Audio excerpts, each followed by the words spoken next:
Okay, so my name is Leanne and I'm doing MIG unit assignment unit 3, and the first question is describe what happens to the domain and range of a logarithmic function under a vertical reflection. Support your explanation with a diagram.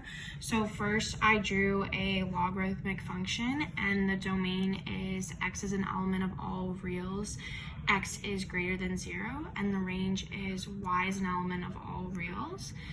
And then I drew the function with a vertical reflection, and so that is it in blue right here.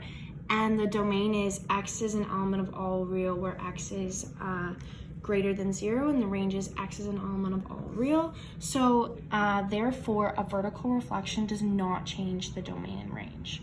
So question 2 is describe what happens to the domain and range of a logarithmic function under both a horizontal and vertical translation. Support your explanation with diagrams.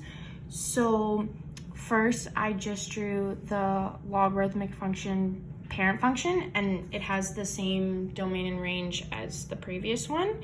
And then with the vertical and horizontal translation I chose, the domain is x is an element of all real, where x is greater than 2, and the range is y is an element of all real.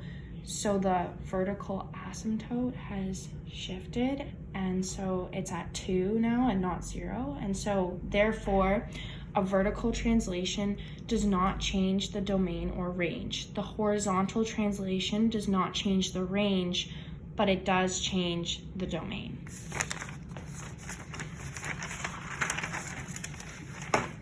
So moving on to the third question, it says graph the function f at x 1/2 log x minus 4.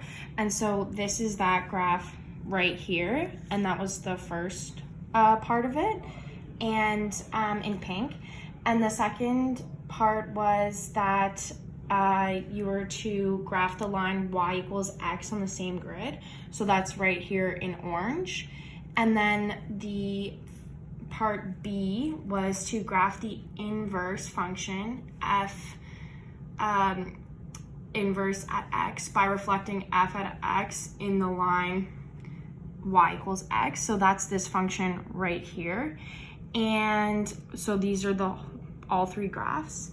And then C was determine the domain, range, and the equation of the asymptote of f inverse at x. So the domain of the inverse is x is an element of all reals, and the range is y is an element of all reals such that y is greater than 0, and the horizontal asymptote is y equals 0.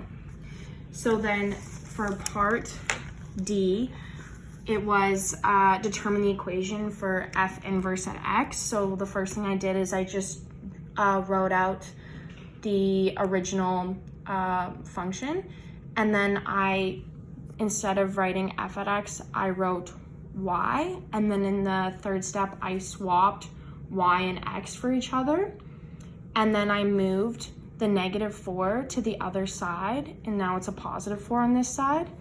And then the multiplying the 1/2 right here with the log, I multiplied the reciprocal, which is 2, and then it can be canceled out on this side. So now 2 is being multiplied on the left side. And then in the third step, I use the exponential